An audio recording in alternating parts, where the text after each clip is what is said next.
Friends, welcome to our online classes. Now I discuss about MCH services.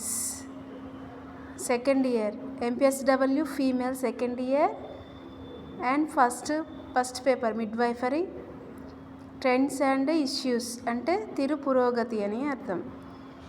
అందులో ఏంటి అన్ని short answers మీకు explain చేస్తానండి. నవ్వు ఎగ్జామ్స్ టైం కాబట్టి మీకు చాలా ఉపయోగపడవచ్చు ఇవి. అండ్ మీకు పీడిఎఫ్స్ కావాలన్నా కూడా అవైలబుల్గా ఉన్నాయి. కావాలంటే మీరు కామెంట్స్ పెట్టవచ్చు మీకు పీడిఎఫ్ కావాలంటే. ఓకే, అండ్ ఎక్స్ప్లెనేషన్ కావాలన్నా కూడా ఏదైనా టాపిక్ మీకు అర్థం కాకపోతే ఎనీ టాపిక్ దాని మీద మీరు నాకు కామెంట్ పెట్టచ్చు, నేను మీకు ఎక్స్ప్లెయిన్ చేస్తాను. Okay, now I discuss about MCH. What is the MCH? Maternal and child health services, మాతా శిశు సంరక్షణ సేవలు. మాతా శిశు అంటే గర్భిణితో ఉన్న తల్లిని సంరక్షించడం, గర్భిణితో ఉన్న తల్లి యొక్క గర్భంలో ఉన్న పిండంని అంటే శిశువుని రక్షించడం అనేది ముఖ్య ఉద్దేశం ఈ యొక్క MCH సర్వీస్ గురించి. అండ్ మాతా శిశు సంరక్షణ సేవలు అనగా ఆరోగ్యాన్ని పెంపొందించడం అండ్ చిరు వ్యాధుల్ని నివారించడం మరియు ఆ వ్యాధుల్ని ఎలా నయం చేయాలి అండ్ వాళ్ళకి రిహాబిలిటేషన్ కల్పించడం అంటే పునరావాస సేవలు కల్పించడం ముఖ్యంగా దీనిలో ఉండే అంశాలు MCHలో.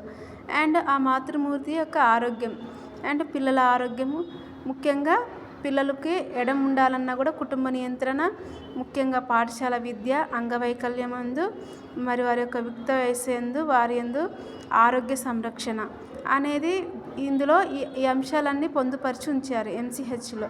ముఖ్యంగా ఇది 5వ పంచవర్ష ప్రణాళిక కాలంలో అంటే ఫిఫ్త్ ప్లాన్లో దీన్ని ఏర్పాటు చేశారు. ఎప్పుడు 1974, 1979.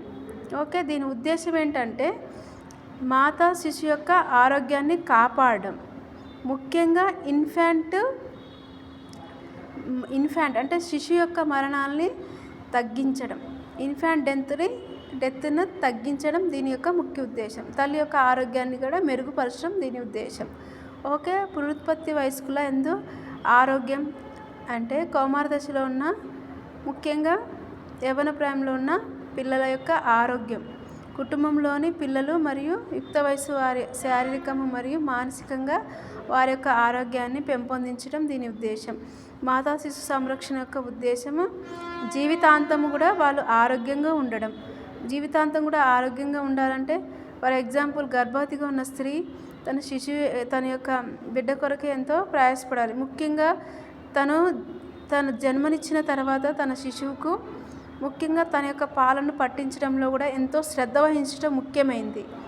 ఓన్లీ గవర్నమెంట్ సర్వీసెసే ఈ కంట్రోల్ చేయడం కాదు, కానీ మనం కూడా మన యొక్క ప్రయత్నం కూడా మనం చేయాల్సి ఉంటుంది.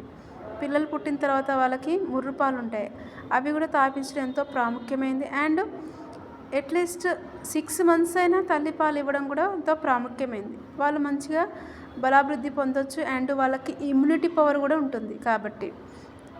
సో అయితే ఇది 8వ పంచవర్ష ప్రణాళిక కాలంలో అంటే 1992 to 97లో MCH సేవల్ని CSSM కార్యక్రమంలో దీన్ని విలీనం చేశారన్నట్టు.